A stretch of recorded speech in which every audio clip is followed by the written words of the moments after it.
Hello, this is Mental Refreshment Channel.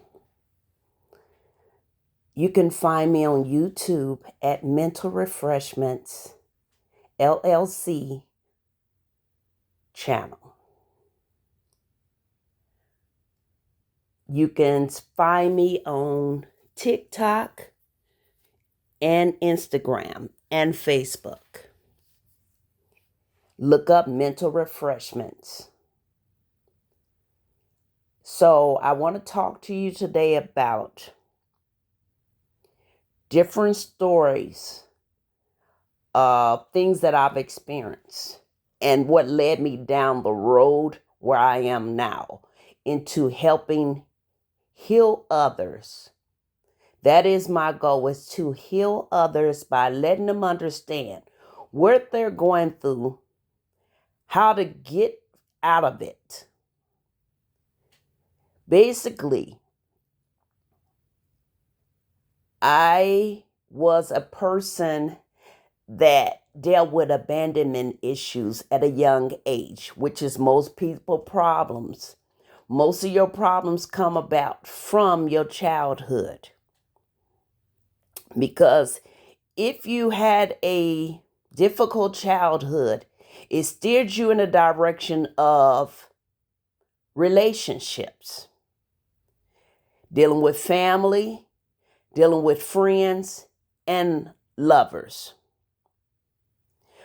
Dealing with from a woman's side, because I'm not a man, I can't tell you about a man's side.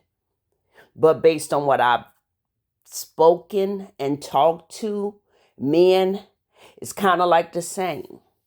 When you've had abandonment at a young age, it's like you worked hard, excuse me, most of your life until you healed, searching for that love. If you didn't have your father in your life as a woman, you searched for that father figure in men. And if it was a young girl, most young girls that they had abandonment issues they felt from their father, no love from their father, they seeked out older men because that was like a father figure. Or those were the men, truthful, that was coming after us young girls at that time.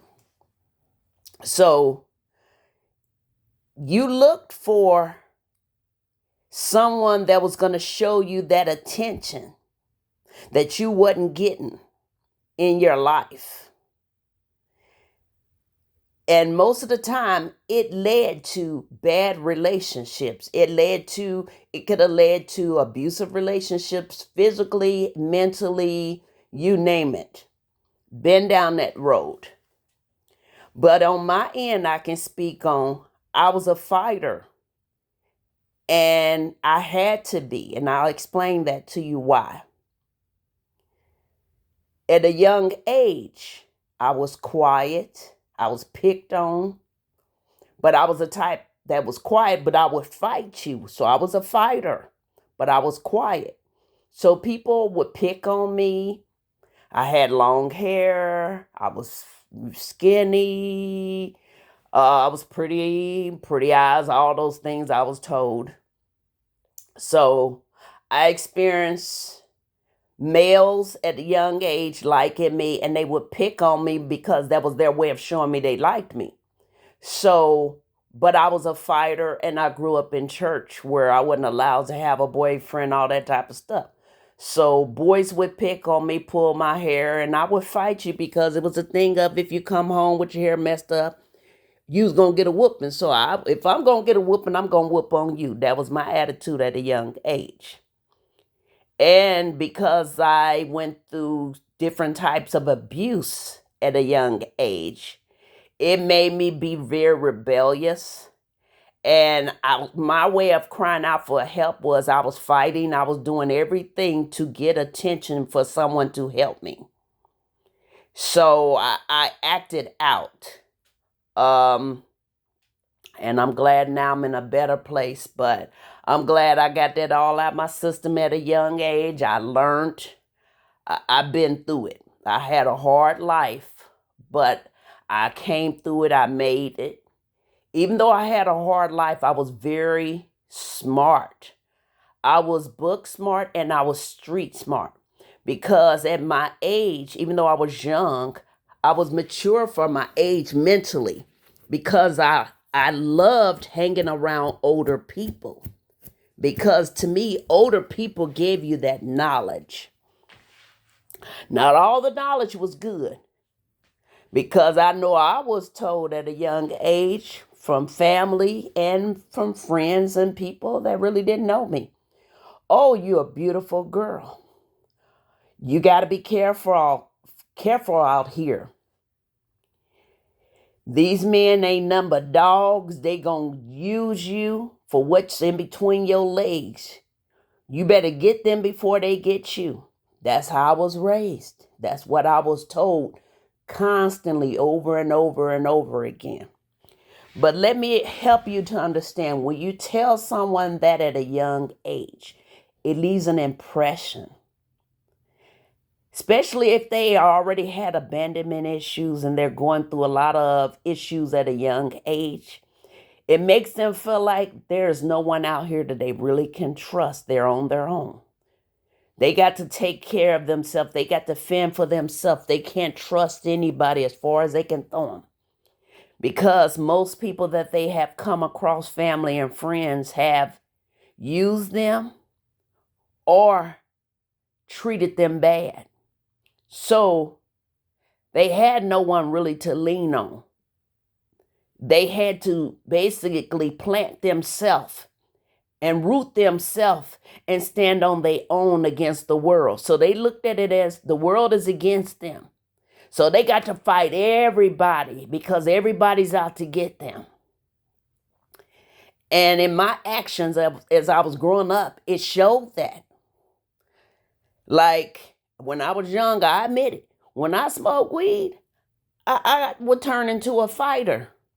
I was like that paranoid person a little bit.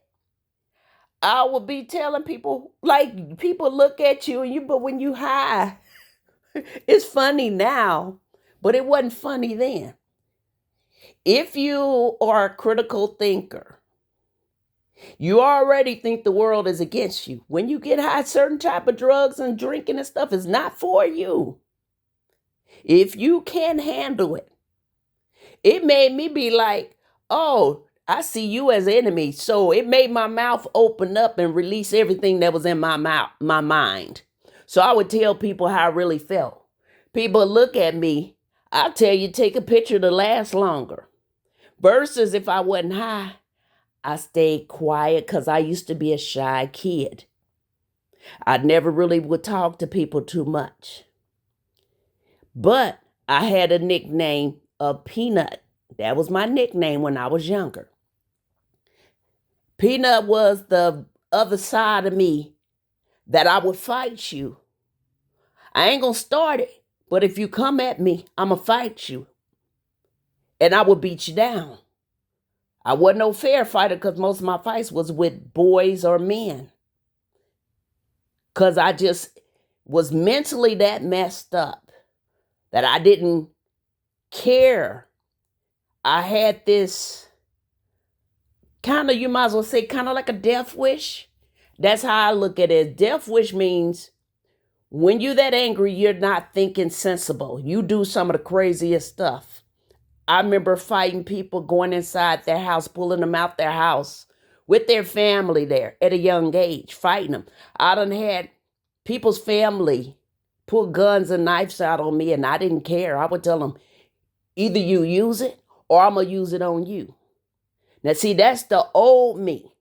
But it was because I had so many issues. So when you see kids that are out here doing things, they're overly sexual, they're out here fighting, they're acting up in school, these are cries for help. Something that is going on in their home, around them, or at school that is violating them. It don't have to be violating sexually. It can be violating them, being abusive physically or mentally. They are being neglected and they're crying out for help. They're looking at it, I'm out here on my own and I have to fight the world. Everybody is against me. So that's my first part of things that I experienced in my life, and I'll go on to it in another part. So that would be part one.